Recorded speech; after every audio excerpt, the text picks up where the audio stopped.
Aquaman, which again opened previewing in cinemas on Wednesday, so I went to see it in cinema in Leicester Square, admittedly in the morning, but so that you tend therefore to get people going to the first performance of the film. Character previously seen, albeit briefly, in a couple of other DC Universe films, directed by James Wan, who made Saw, Insidious, Conjuring, Furious 7.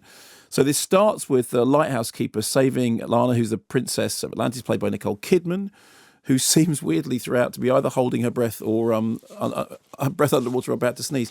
And they fall in love and they have a child. So it's kind of like Splash or Song of the Sea, but it's kind of not. It's sort of more Splosh than Splash. Anyway, they fall in love. They have a child who is half man, half... Biscuit? That would be good.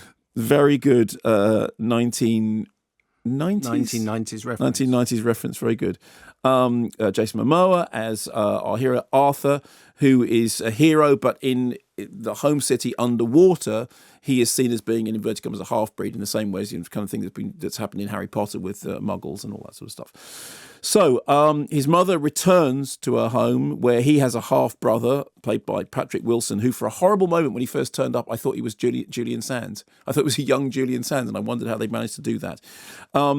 Orm wants to unite the undersea tribes and declare war on the air breathers up on the land who are polluting the oceans. Here's a clip. You were the reason our mother was executed. And I've hated you for it ever since. But I do not want to kill you, Arthur. I'm going to give you one chance. Go home. Do not ever come back to Atlantis. You are not going to win this. A war is coming to the surface whether you like it or not. And I'm bringing the wrath of the seven seas with me. You know I can't let that happen. I know. So he's challenged to a duel, or he challenges him to a duel, from which he is basically saved by Mira, played by Amber Heard, looking like the Little Mermaid's much tougher sister. And they then go off onto the land, and the adventure then goes from the deep sea to the desert, and kind of, hopping around various different locations. So, on the good side, Jason Momoa has a lot of fun as Aquaman. He makes the character likable and entertaining. And there's a lot of stuff. Again, if you've seen the trailer, you'll know this. But there's a lot of stuff, like the bit when he's in the bar and a bunch of guys come and go, "Are you Aquaman?" Yeah, yes. And then they want to, "Can we have a selfie with him?"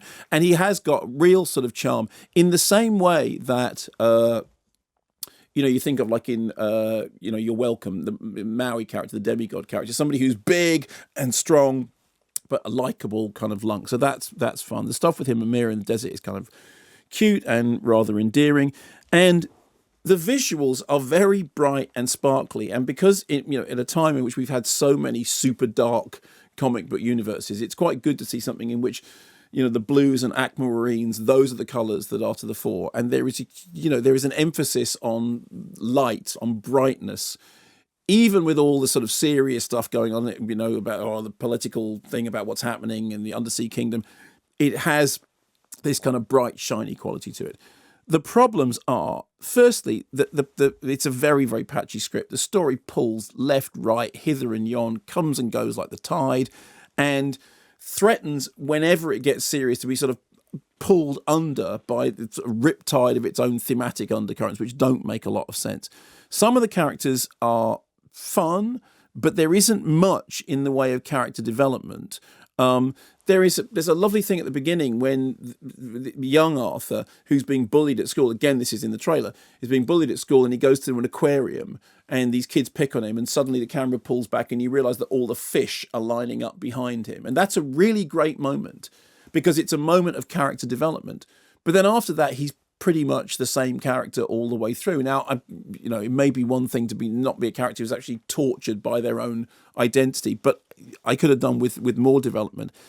And the other problem is that, firstly, Orm is quite a boring character. I mean, as far as the interaction between the characters go, there isn't enough of a tangible, proper dynamic between any of them to make the interpersonal stuff work.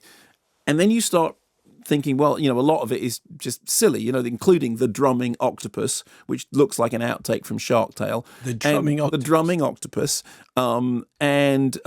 Hats off to Willem Dafoe for keeping a straight face while people are sort of, riding sharks and all that sort of stuff.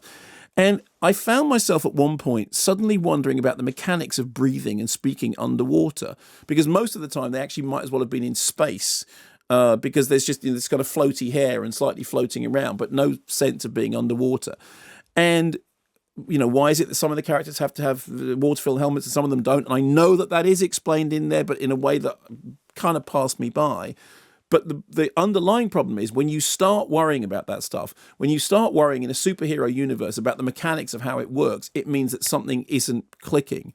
And there is a huge reliance on CGI. I mean, absolutely enormous reliance on CGI. So even when the characters are doing things that are individually kind of quite quirky and quite likable, it's in this huge sea of CG stuff happening. And what it does mean is that whenever anything whenever the narrative sort of grinds to a halt or to a dead end, they just throw everything and the kitchen sink, and this kind of tidal wave of stuff is thrown at the wall on the basis that, well, some of it will work and some of it does, but it's a very, very, it's a total mess. It is a very, very baggy movie that had moments that were enjoyable and things in it that I individually like, and it has a certain kind of, come on, off we go, like a family in the seaside, charge into the sea. It's a bit rough, but you know what, be all right. And it has that about it. But it's a film, the weight of the water in which is not held up by the film itself. And I did find myself, in certain sections, I thought, okay, I'm just completely disengaged. I'm just watching the CGI special effects. So it's a mess and it's all over the shop, but it's kind of enjoyable in a kind of let's put the show on here sort of way.